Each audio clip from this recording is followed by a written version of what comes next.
कानपुर के नाना की वह मुंह बोली बहन छबीली थी। लक्ष्मीबाई नाम पिता की वह संतान अकेली थी। नाना के संग पढ़ती थी वह, नाना के संग खेली थी। बर्छी ढाल कृपाण कटारी उसकी यही सहेली थी।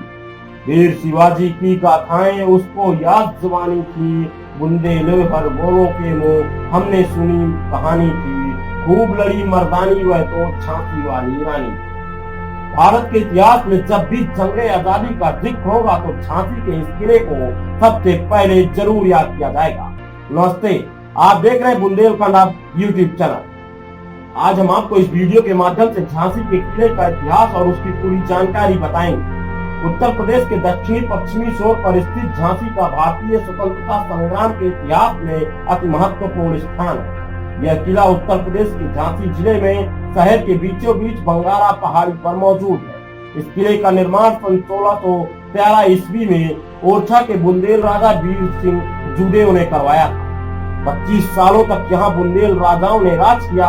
उसके बाद मुगलों, फिर मराठा और बाद में अंग्रेजों ने यहाँ शासन किया था। झांसी के किले का कुल क्षेत्र पर लगभग 49 एकड़ है, जिसमें 15 एकड़ की भूमि में मुख्य दुर्ग बनाया गया है। इस किले में 22 बुर्ज है। इसके दो तरफ रक्षा खाई है। निर्माण की दृष्टि से दुर्ग को 3 भागों में बांटा जा सकता है: बारादरी, शंकरगढ़ एवं पंचमढ़। नगर की दीवार में 10 द्वार बनाए गए थे। मजबूत किलेबंदी के लिए बनाई गई ऊंची खड़ी दीवारों पर सैनिकों की पहरेदारी के लिए खास जगहें बनाई गई थी। बाहर से आने जाने वाले लोगों की चौकसी एवं निगरानी के लिए दीवारों पर खास तरीके की चुनाई की गई थी। 22 विशालकाय मजबूत दीवारों पर खास दूरी पर कड़ी चौकसी की जाती थी, जहां से पहरेदार सभी को देख सकते थे। किले की दीवार पर मशीन गन को रखने के लिए विशेष तरह की खिड़की का निर्माण किया गया था। हर तरह के सैनिकों के लिए अलग अलग प्रकार की खिड़कियां काटी गई थी। वैसे किले के अंदर पंचमहल, खड़गपुर, शिव मंदिर, गणेश मंदिर, कड़क बिजली तोप आदि मुख्य जगहें हैं। अब हम आपको पंचमहल के बारे में बताते हैं। मूलतः यह पंचतलीय भवन था जो राजा वीर सिंह जुदेव के द्वारा बनवाया गया। रानी लक्ष्मीबाई ने भी विशेष रूप से इसके भूतल का प्रयोग किया था, जो उनके सभा कक्ष के काम में आता था। प्रथम तल के एक कक्ष में रानी लक्ष्मीबाई ठहरती थी। इस भवन का ऊपरी तल ब्रिटिश शासन काल में बनवाया गया था। सन 1842 में महाराजा गंगाधर राव का विवाह मणिकर्णिका से हुआ था, जिन्हें विवाह के बाद झांसी की रानी लक्ष्मीबाई के नाम से जाना जाता था।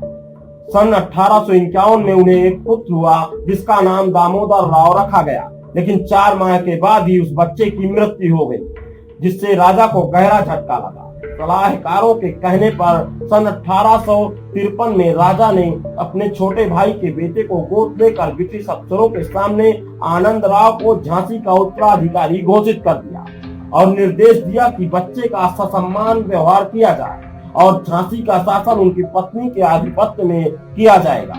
नवंबर 1853 में राजा गंगाधर राव की मृत्यु हो गई। राजा की मृत्यु के बाद ब्रिटिश खेमे ने झांसी को हथियाने के लिए साजिश रची।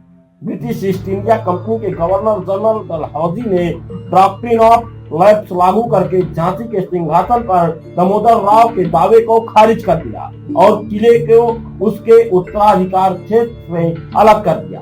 इस प्रस्ताव के लाने पर झांसी की रानी ने भरी सभा में अंग्रेजी फरमान को फाड़ते हुए कहा, मैं अपनी झांसी कभी नहीं दूंगी।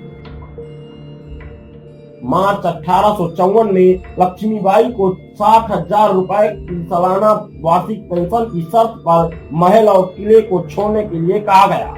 तब भी झांसी की रानी लक्ष्मीबाई ने इस शर्त को नकार दिया था।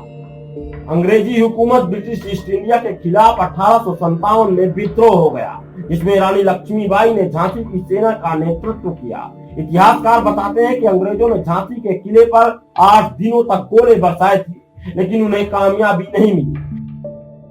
रानी और उनकी प्रजा ने प्रतिज्ञा ली थी कि आखिरी सांस तक किले की रक्षा करेंगे। अंग्रेजी सेनापति ह्यू रोज जान गया था कि सैन्य बल के आधार पर किले पर कब्जा नहीं किया जा सकता, इसलिए उसने कूटनीति का सहारा लिया। उसने झांसी के ही एक विश्वासघाती सरदार दूल्हा सिंह को अपने साथ में मिला लिया, जिसने छल से झांसी के किले का दक्षिणी दरवाजा खोल दिया।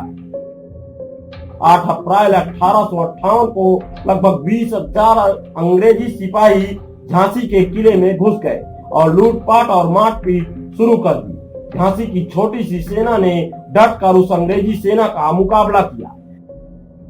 एक ऐसा भी समय आया जब रानी अंग्रेजों से घिर चुकी थी, पर कुछ विश्वास पात्र लोगों के साथ रानी कल्पी के लिए आगे बढ़ गई। इस दौरान रानी के पैर में गोली लग जाती है, लेकिन वह नहीं रुकी। कहा जाता है कि किले में आज भी वह एक जगह है जहां से रानी अपने घोड़े और दत्तक पुत्र के साथ कूद गई थी।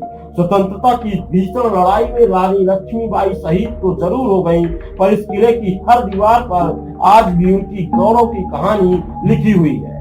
आज भी यह किला झांसी की रानी लक्ष्मीबाई के नाम से पहचाना जाता है। यह दीवारें चीख चीख कर कहती हैं, बुंदेलो हरबेलो के मुंह हमने सुनी कहानी थी, खूब लड़ी मर्दानी वह तो झांसी वाली रानी थी। झांसी के किले की यात्रा आपको कैसी लगी हमें कमेंट में जरूर बताइएगा। अगर आप यहाँ आ चुके हैं तो आप हमें अपना अनुभव शेयर कर सकते हैं।